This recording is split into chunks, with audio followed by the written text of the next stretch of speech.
The word fear is false evidence appearing real.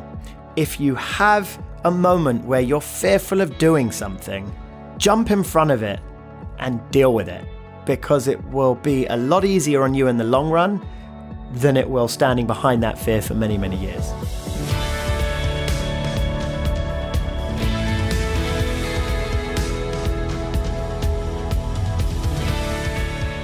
Welcome to Dig's Influencer Podcast, the Titans of Real Estate. The show that provides direct access to the real estate industry's top movers and shakers as they share invaluable insight on how to best navigate and succeed in any market. I'm your host, Warren Dow, founder and CEO of M3 Media and publisher of Digs Magazine.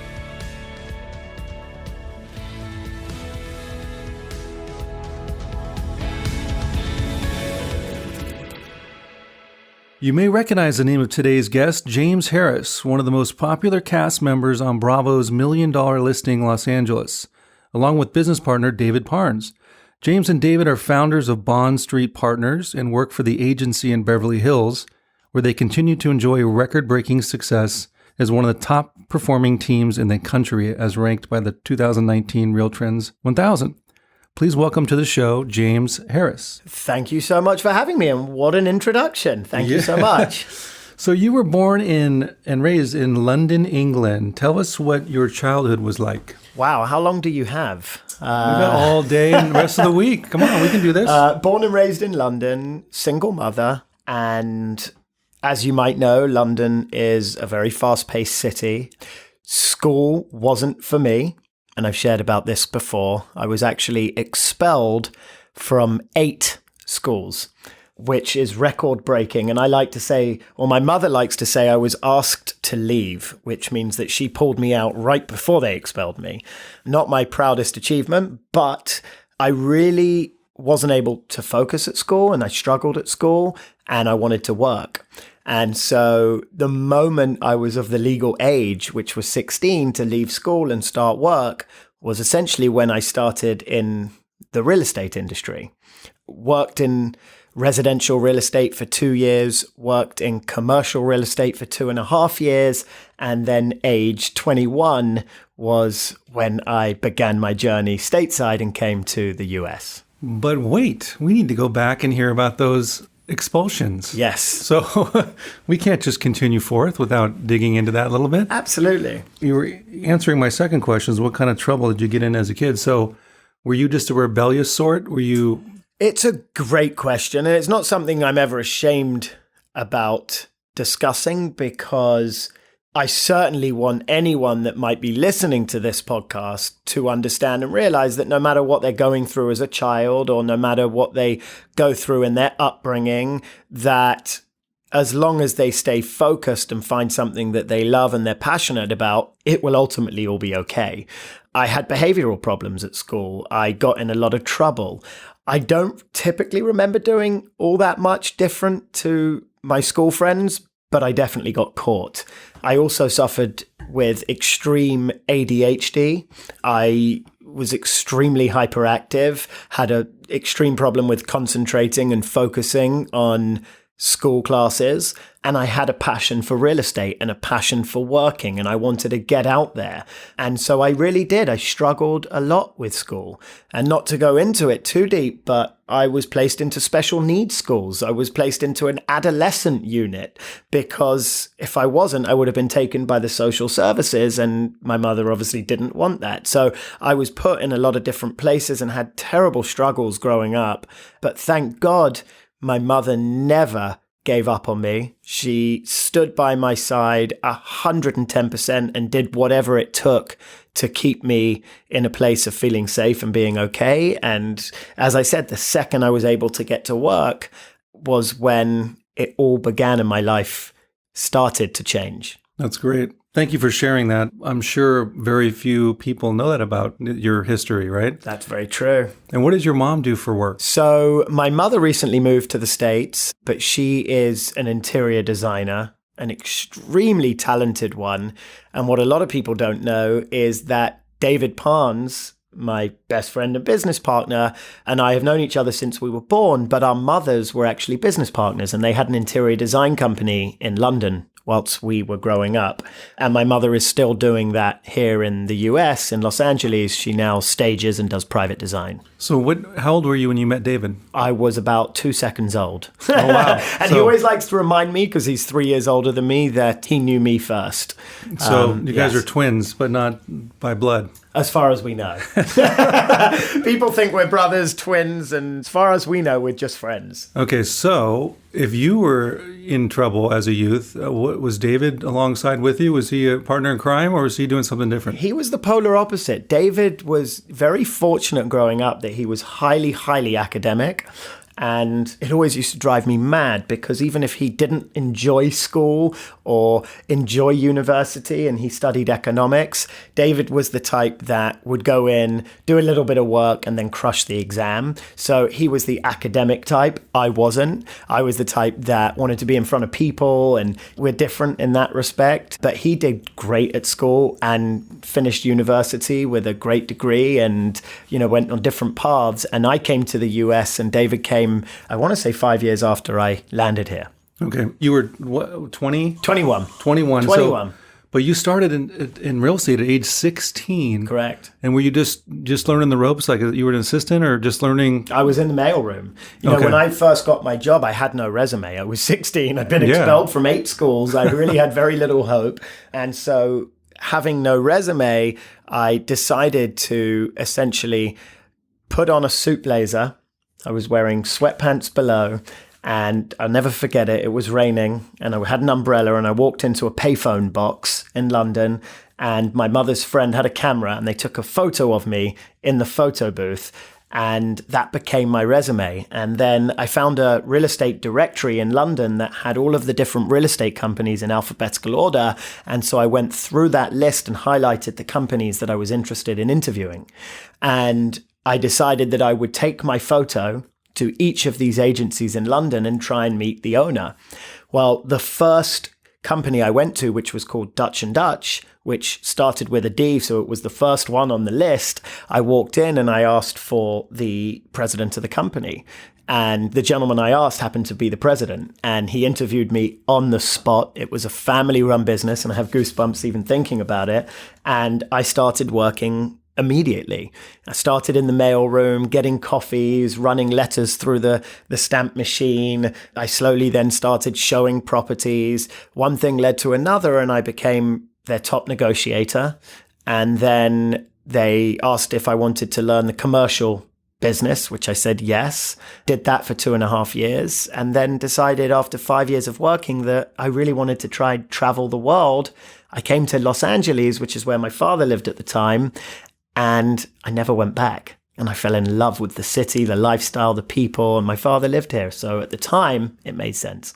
We're going to talk about your move to LA, but last question going back. So how old were you when you got your license, though? Did you get it right away at age like 16 or 17? Funnily enough, in the UK, you don't need a license. You don't? No license required in the UK. Wow. Okay. It's very different to how it is in the US. So no, I got straight into the business, no license required, and I grafted. I mean, I didn't even have a driving license at the time. So you got to imagine I'm walking through the streets of London from apartment to apartment in the freezing cold, but I was prepared and willing to do whatever it took. And I'd found something that I truly enjoyed and had a passion in doing. And so for me, the walking and trying to learn the ropes and being told what to do really wasn't a problem, because I was intrigued to learn. Is it still like that in England? You still don't need a license? You do not need a license. Even like, what if you sell insurance? Same thing? That I don't know. But Okay. in residential and commercial real estate, no license is required. And it's very different over there. What about mortgage? I'm just curious. I don't believe you need a license in mortgages either. Okay. Wow. Yeah. That's a whole different scene. Very different.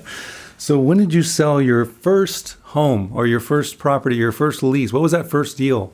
In London or the US? Let's start with both. Do both. In London, it was an apartment that I actually sold in an area called West Hampstead, northwest London. And it was my first ever listing. And God, I treated it like gold. And it was a great feeling seeing a transaction through from the start to finish, being able to negotiate terms, putting the deal together. And that's my real passion, is the negotiation. You know, some people like the paperwork side of things. That's not my passion. My passion is putting the deal together, putting the meeting of minds together and negotiating a deal. That's where I thrive. And that was the first deal I did. I think it was a $2 million apartment in London. And the first ever deal I did here in the US was actually a teardown in Bel Air that David and I door knocked, which is a much longer story, but we ended up selling it for $6.5 million. And that house 7 years later is almost built, and we'll be listing it for $45 million. It's amazing how things come full circle. Full circle. Full circle. Well, welcome to LA with a $6 million first sale, right? Well, that's it. I mean, we found a niche in the market at the time, which was door knocking, and it was door knocking development deals and finding dirt. And that's a whole nother story. But yeah. At age 16 or 17 after that first deal, did you know, okay, this is my career. I'm doing this. I'm locked in. I'm going to go the full distance on this? 1000% yes. I knew I had a passion here. My mother was an interior designer, so I'd spent my childhood moving from property to property because my mum would buy a place, remodel it, and then we'd sell it. And I was always intrigued with real estate. And when I found my feet here at this company, I just knew I'd found my feet and I was going to be happy and spend a long time in this business. You and David did something very unique and smart early on in your careers in LA. First, you decided to target the high-end luxury market and focus on a specific niche. But I'm more impressed about how you guys leveraged another very successful sold basically inventory, another agent's inventory on your website to create a powerful content marketing strategy right out of the box. So basically, you get here in LA, you have no inventory, no sales, no conversation, nothing going on, and you basically invented one. That's brilliant. Tell me more about that decision. So it wasn't a decision. It was an interesting road. Dave and I knew from day one we wanted to target the high-end real estate market. And to anybody listening, whether you're trying to sell a $500,000 home or a $5 million home, nothing really changes except the paycheck's a lot bigger. And I think people are very scared to go for the high end when they really shouldn't be. Mm-hmm. But we knew we wanted to go high end, and we had developed this very sexy website that we'd put a lot of our savings into to design the website. We worked with a very reputable company, came up with our brand. And once this website was built, it looked like we owned our own brokerage, but the one thing that we were missing on the website was any real estate. We'd never done a deal. So we're here high-fiving and then realizing, oh my God, we don't have any real estate. So we were door knocking and we weren't getting any results. And then we would, and then something would happen and then it wouldn't. But what we realized was that we needed to have inventory under our belt so that we could then go to people and utilize that inventory to platform us to being somebody that we weren't really, but we knew we had the ability to become. So we went to an agent that had been in the business for 15 years. And we said to this agent that we'll cut you a deal. We said, you let us pull your inventory of everything you've sold in the last 15 years onto our website. And in return, we'll give you a third of any business that we do in one specific area that we're targeting. And it wasn't that we were claiming those were our deals. We just wanted inventory so that when we met people and we sent them to our website, they had something to look at. And that agent agreed. Can you tell us who that is, by the way? Absolutely. A dear friend of mine, Santiago Arana. Oh, Santiago. Who is a dear friend, someone that I do a lot of business with today. And we then took that inventory and suddenly our postures changed. We door knocked houses like we had all these deals under our belt, and people started to take us seriously. And one thing led to another. And then we were always looking for the next niche. And then we found this development deal niche and moved to that. And everybody won. It was a win-win. Well, it's whether you recognize it at the moment or not, it was marketing genius in the sense that in our business, publishing digs, we get to talk and understand all the players in the industry and what strategies that they're working on, what's working, what's not. But ironically, most agents view their content, their inventory as an expense, like marketing their listings as an expense. Yep. when it's a total investment. That's how you propel your brand. That's the only conversation really you have in the market. Correct. This business is all brand based, right? You are your brand. So people only know what they see. And so we choose to show off our brand in a very specific way. And you're absolutely right. Your inventory is your brand. And so we realized that very early on, and we needed something to help us get a leg up and a one up on going out there and trying to build our own. And that was one way of utilizing that and doing so. It's great. Kudos to you. Thank you. And then you started targeting developers. And how did that come about exactly? How did that decision, when you started going, okay, we're gonna focus on developers, phase one? So we hit the ground running in a market that was extremely strong. We'd bounced back from the recession. The market was very hot. Developers were building in LA. And this was right around the beginning of the time that people were tearing down 2,000-3,000 square foot houses on 1 acre lots and building 20,000-30,000 square foot houses. And what we realized very early on is that developers really didn't care who they worked with. They cared about who brought them the deal. And it seemed to us as if it was a huge gap in the market. And we were door knocking, but we had no clients. So we formulated a pitch, which was that we would look for teardowns, we would knock on doors, people would answer. And our pitch was very simple, which was that we have a client who really doesn't care about how the house looks, but they're extremely motivated by this home's location. Would you be interested in selling? And everybody has a number. No matter who it is, 99% of people have a number they'd sell for. You just need to get that number. And so what we would do is we would find these lots from people that were interested in selling. And then we would go and find the developer. So we were kind of doing things backwards. We didn't have the clients, but we knew the developers would listen to us if we had the deals. So we'd find the deals and then go to the developers, offer them the deals. And that's really how we started our business. So think about it, James. So you that's your second prime example of reverse engineering the solution. Absolutely. Right? Yep. So it's awesome. It's totally thinking outside the box. And everything about what we do is outside of the box, because I think in this business, there are, 1.6 million licensed agents in the US. Why would anyone want to work with us? So from the beginning, we've always thought about what separates us from everybody else. How can we be different? How can we be unique? How can we be creative? And at the beginning of our business, it was how do we get the business in the first place to become creative? Now it's changed again, because now we have the listings. Now we need to be creative in how we sell them. And that's very important in this business. Skipping ahead, let's provide some context around your industry's success for our listeners. Average annual sales for you guys have been over 250 million and a record 520 million in 2017. And you guys are already over 400 million for 2019. You represented the seller in a $120 million sale in Holmby Hills, which is the fourth largest in U.S. history and the second largest in California history. That's absolutely right. Okay, Yep. which is crazy. Crazy. Also represented numerous ultra high-end sales of $72.5 million in Beverly Hills, $69.9 million estate in Malibu, and at least a half a dozen other properties over $30 million. Current listing inventory is over a whopping $1.5 billion. I could go on with the accolades, but we might be here all day, James. But congratulations, man, on all that hard-earned success. That's very kind, and thank you. And even just hearing you say it is extremely humbling. I mean, yeah, we wanted to be successful in this business and we work hard, but it is great and crazy to hear at the same time. Yeah.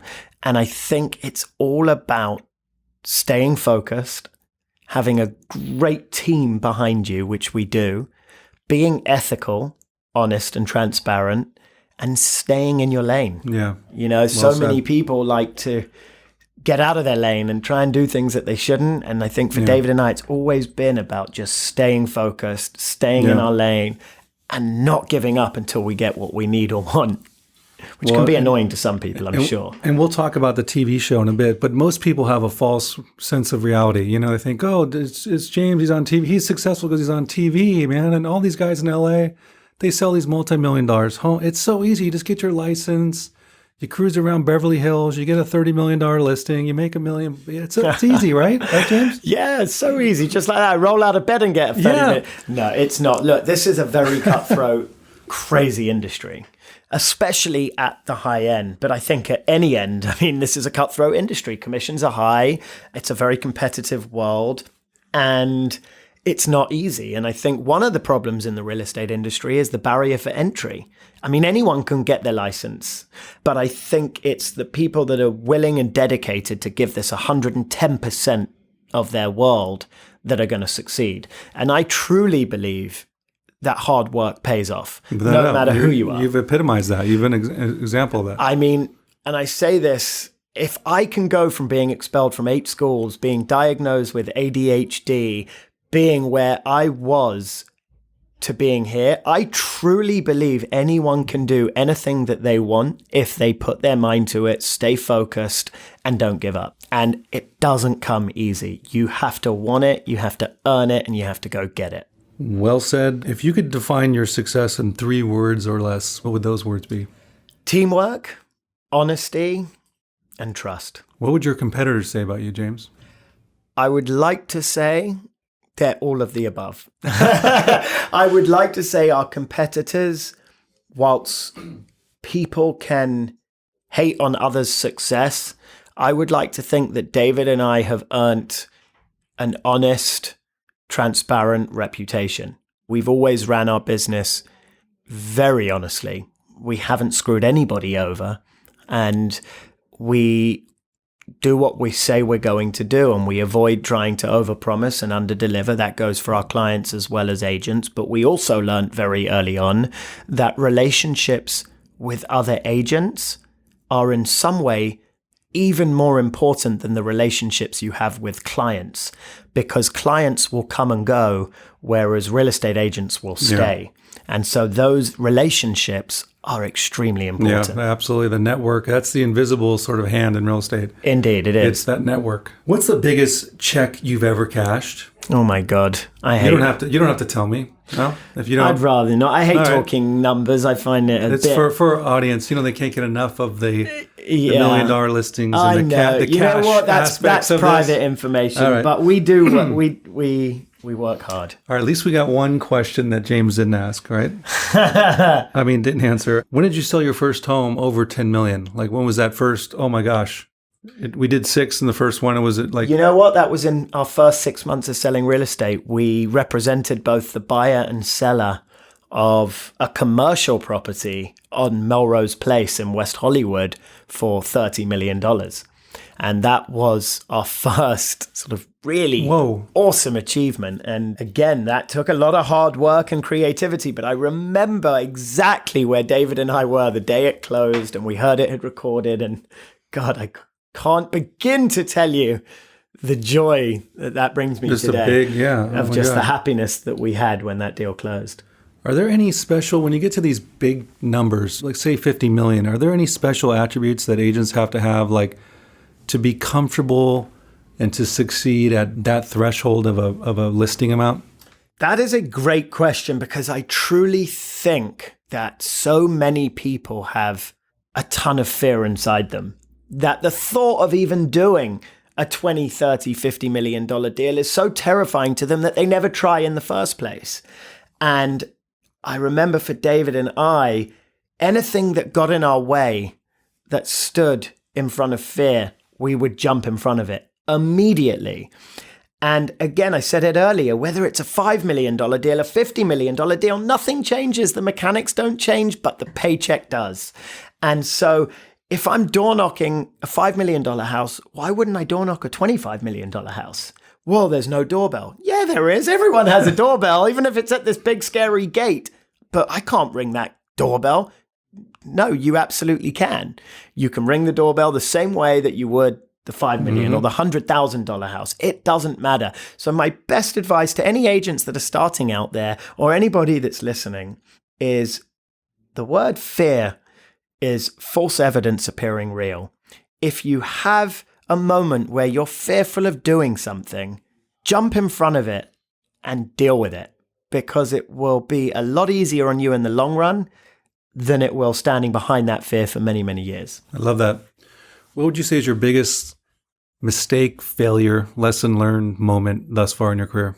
Another great question. I truly don't have any, because I don't look at anything I've done in my career as a failure, because every single thing I've done has been a learning curve.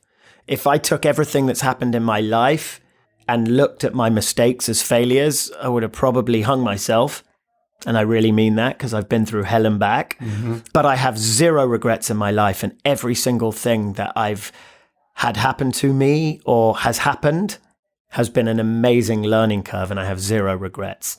You have over 135,000 followers on Instagram. Nicely done, James. Thank you so much. Did you go all in on social or Instagram? Do you have a channel strategy where it's like, hey, we're all in on Instagram? Or tell us about that. Instagram, social media in general, is an amazing tool in our business. You know, brand is everything. We mentioned it earlier.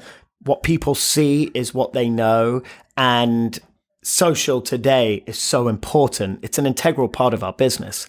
Unless you're going to use social media consistently, don't bother using it at all. It's all about posting on a consistent basis and putting out a clear message for others to see, read, and understand.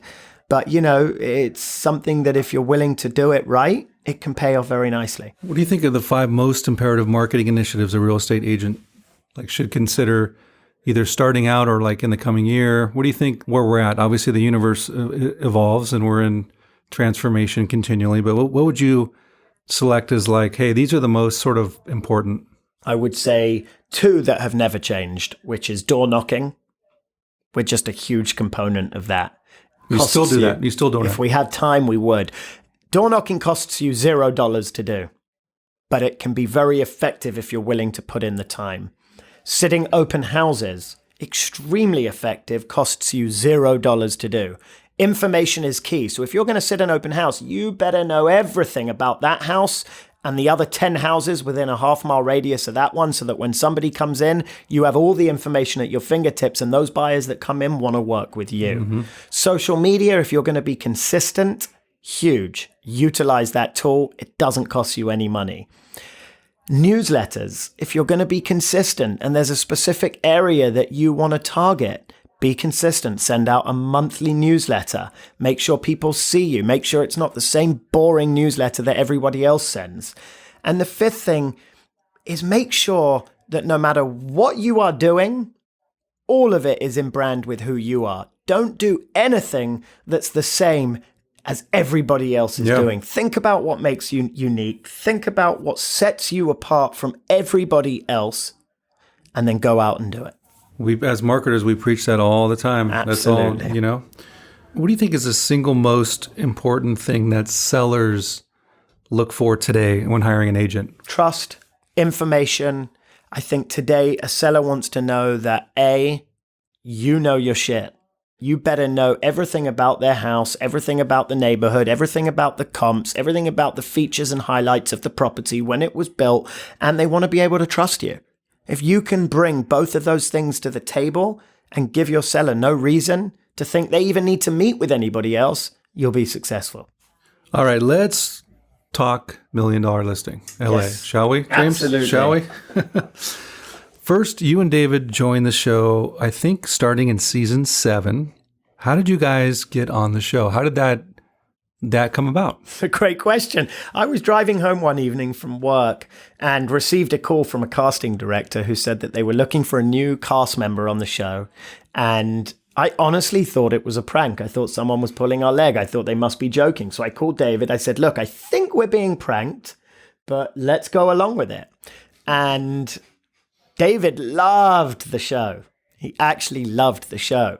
So he was very excited. But again, we both thought it was a prank. Before you know it, we're on a Skype call with the casting director. And I'll never forget it. David and I were just joking around. We thought it was a prank. He was flexing his muscles in the camera and we were all laughing. And the next thing you know, it is real. And they're interviewing hundreds and hundreds of different agents. And I guess they went through a selective process and got down to the last 10. And they then sent a full crew out to shoot with us for an 8-hour day. and the other 10 people. I guess they must have edited it down and ultimately went with David and I. And that is how it all begun. That is so 6 great. years ago. I didn't realize it was that strenuous but you know what? The carefree process in which you guys took Absolutely. it probably bode very well. Just like, Absolutely. no worries in the world. Let's have some fun because that's what they're looking for, right? And it's crazy to think you guys are coming up on season 12. Insane. Are you going to ride this out until there's no more? I will, yeah. I think the platform is incredible. I think it's a platform where we can showcase the work that we do through the eyes of a camera lens. And I think it's been very beneficial to our business. And I think it's a great franchise. And the truth is, people love real estate. And the homes that we have here are very sexy and a very sexy lifestyle. And it's a lot of fun. The general public has an insatiable appetite for luxury, anything. And They luxury do. real estate is it's funny, James.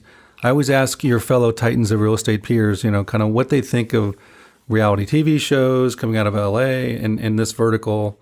And I got to say, majority, it's not looked upon favorably in terms of accurately portraying the market and how business is really done. What are your thoughts on that? I truly don't care.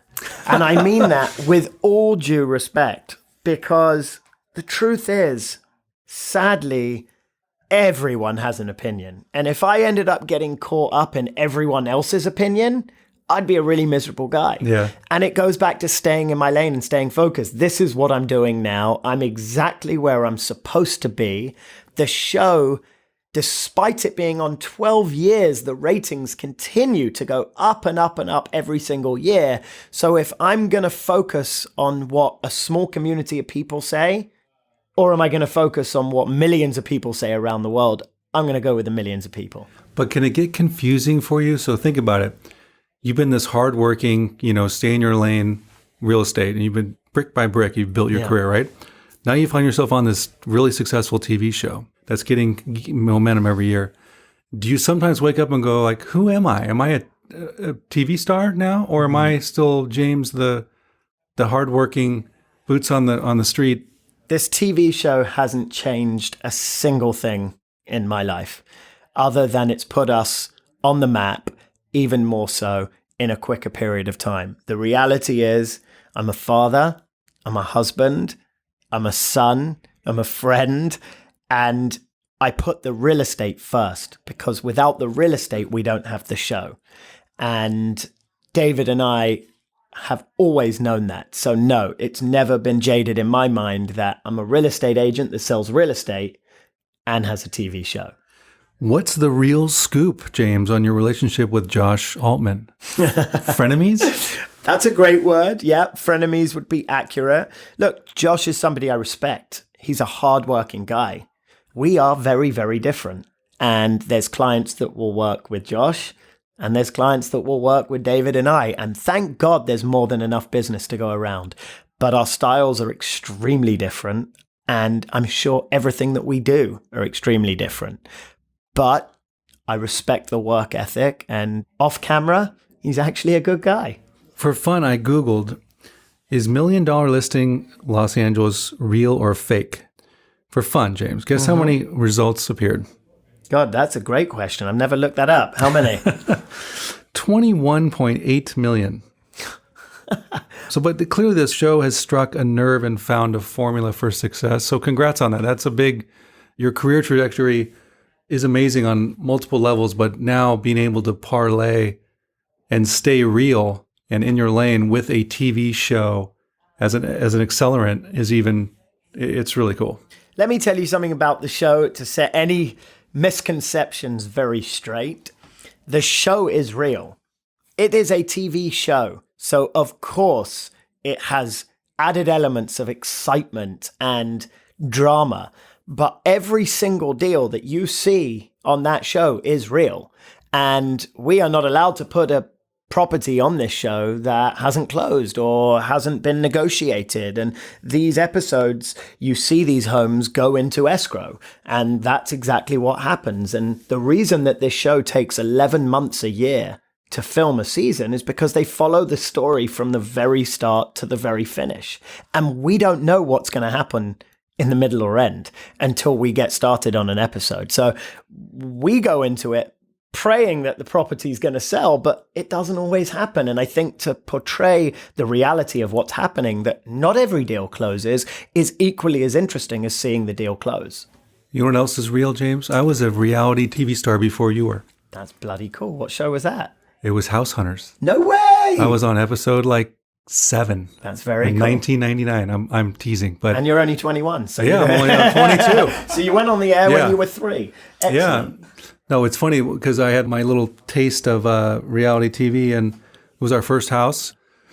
Story was we bought it, we looked at it at night, so we had to reenact that. So I get the excitement and all that stuff, but it's fun. It's a fun world, and that show has been on for a gazillion years too. It has been on, and that goes back to people love real estate. Think about how many home and design TV shows there are. Totally. It goes on and on and on. LA has a high concentration of very high profile top producing agents like yourself, but it seems only a few dozen of you represent the super high end, like the majority of the super high end, say above 20 million. Do you find this to be true? That is true. I don't think it necessarily should be true, but it is. Good for you. And you do find that if you actually look at all of the major sales, it's typically the same agents doing them. But you do often see the one-off agent that pops that big deal and has that big client. And that's why we will never discourage anyone to show one of our listings, because you just never know who might have the client. All right, I want to put you on the spot. Let's have a little listing presentation role play here. Do you mind? Go for it. All right. Assuming you're the seller. Well, no, I'm going to put you in a different spot here. Let's say later today you have a listing presentation for a $50 million estate in Bel Air. And prior to the meeting, the seller tells you that she's already met with, and for fun, I'll use first names, but I know you're going to know who these people are: Josh, Valerie, Aaron, Sally, Drew, Joyce, Jeff, Jade, and the list goes on. But you get my point. Why should they hire you, James? I think to name people's first names, honestly, isn't something I would have personally done, but you've done it. I would tell my seller that every single person that they're chatting to and speaking with are great agents, very reputable, and clearly extremely successful. And I would then go on to explain how and why we do things the way that we do them. And I would try and explain to that seller several case studies of properties that we have sold and how we've sold them. And I never talk badly about another agent because I find it extremely distasteful. By the way, the example is not meant to do that. It was more like extracting your value prop, like the core elements of it. No, I understand. I always talk highly of agents I respect because I respect them. And so I'm not going to speak badly about someone I respect just to try and win a listing. But I will always tell our sellers that we work hard, we're very creative, we think outside the box, and we don't give up until the job's done. We'll put our presentation forward and then we let the seller decide. We are not these cutthroat salespeople that will go in, talk a ton of shit about everyone else, throw a bunch of other people under the table to make a quick dollar. We don't even want to work with those clients that are going to pin us up against a whole bunch of other agents and put us in that box to put other agents down.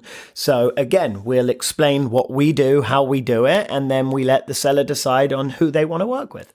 Perfect. You have an off-market listing in Argentina for $22.5 million that has 29 beds, 25 baths, and sits on 2,800 acres. How the hell did you get that, James? That is a great question, seeing as I don't speak Spanish. We team up with other agents, we team up with sellers, and the agency have an incredible marketing presence. And so if a specific seller doesn't feel as though the local market can help sell their property, they'll bring us in to help market the property from the US side. And we have a lot of listings that we represent in other countries, in other states, and we bring the marketing element to the table and get that property press. We get it put on the map and ultimately try and help find a buyer. Enough about real estate for a moment. Let's have a little fun. Yes. Let's take a detour. I'm a huge music fan. I'm a musician. The fact that you come from London, England, sparks some childhood memories for me of the British invasion, and I'm a huge Kinks fan, and who's your favorite band, or what? Tell me about, did you have any exposure, interest to that when you were?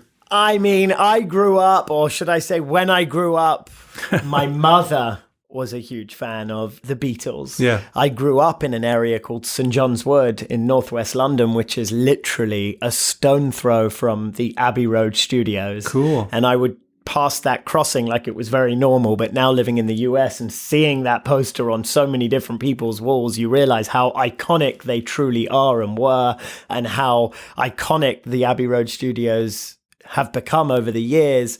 But no, I've always listened to music across the board, whether it be 80s, pop, hip hop, R&B. I like a little bit of everything. Okay, cool.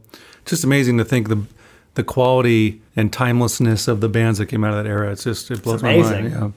So you have 2 children with wife Valerie. Congratulations. How did you guys meet? Thank you. It's her birthday today. We met actually at a coffee shop by an old office that I used to work at. She was studying business here in Los Angeles. She just moved from Switzerland, and I used to go into that coffee shop every day, and I was just mesmerized by her. And I used to go in every day and order the same thing. But I was really going just to see her. And you put your charm on and put my charm on. She turned me down about 15 times. So I sent my whole office in to put in a good word, and I didn't give up. I literally asked her 25 times, let's go out, until she actually said yes. And that's my MO. Don't give up. Basically, James, you door knocked your wife. I door knocked my wife. That's absolutely a great way of putting it. My motto is every time you hear the word no, you're closer to a yes. Classic. How's the market been this year? Incredible. We've had a record-breaking year. The market is strong. I think the market's changing or has changed. Certainly, we're in a more price-sensitive market today. I would say it's a buyer's market, but deals are getting done. And as long as sellers are reasonable and sensible and asking what their property's worth, their properties are selling. Of course, you're always going to have those unreasonable sellers where their egos get in the way, or they think their property's worth more than it is for whatever reason. It might be an emotional attachment. But if you are reasonable and sensible and listen to a knowledgeable broker that advises you on a price, there's no reason your house shouldn't sell. The fundamentals are strong. Interest rates are low. The stock market's steady, and the market's great. We just had a record sale in LA, 150 million. Isn't that great? Crazy. Do you think we can get over 200? Absolutely. Like 250? What do you think? Is there a limit? I mean, there's a number of homes being built right now from 200 to 500 million that we'll see in the next 2 years. Certainly there's one coming out next year, which they're calling The One, which will be $500,000, $500 million, 100,000 square feet. Who knows what it's really worth? Because only the person that buys it knows what it's really worth. Have you started door knocking there yet? Not that one, no. Well, we know the seller. Show up on the construction site. We already know the seller. We've walked the property. Right, it's fabulous. Good.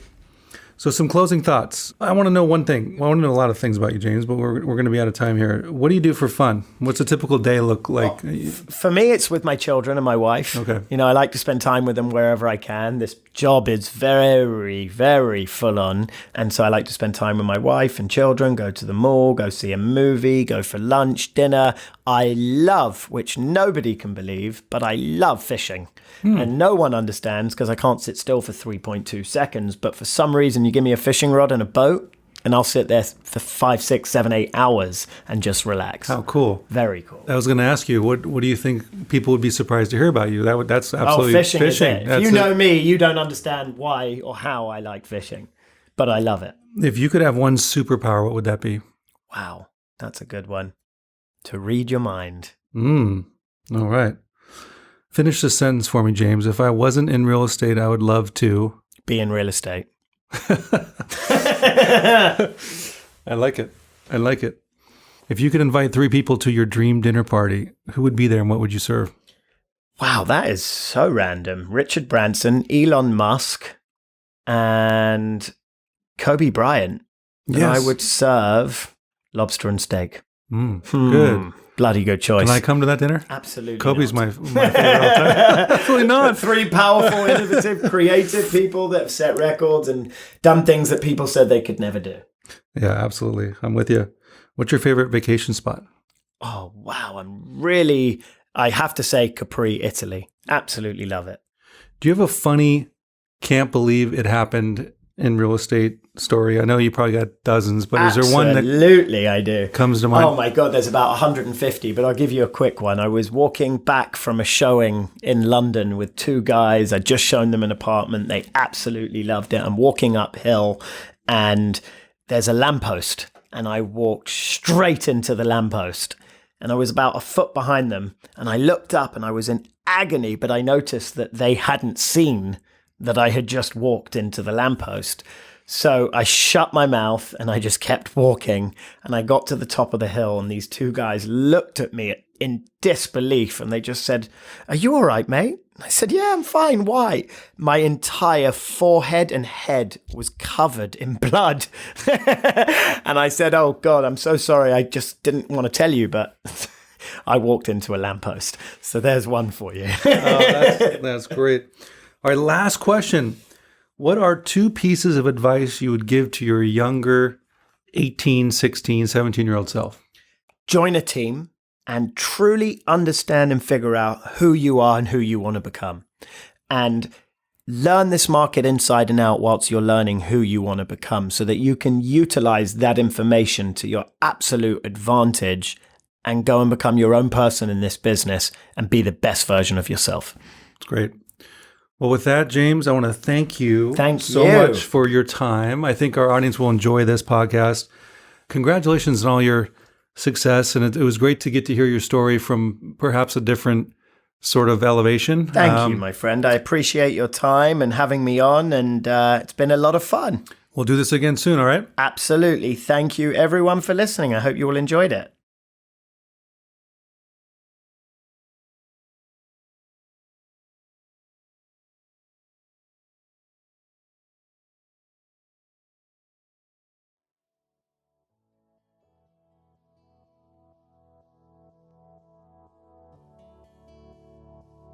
If I can go from being expelled from 8 schools, being diagnosed with ADHD, being where I was, to being here, I truly believe anyone can do anything that they want if they put their mind to it, stay focused, and don't give up. And it doesn't come easy. You have to want it, you have to earn it, and you have to go get it.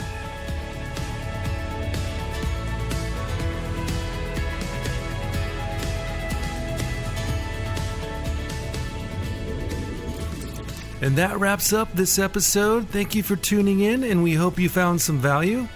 Please share, subscribe, and leave a review. Find us on iTunes and your favorite podcast provider. Until next time.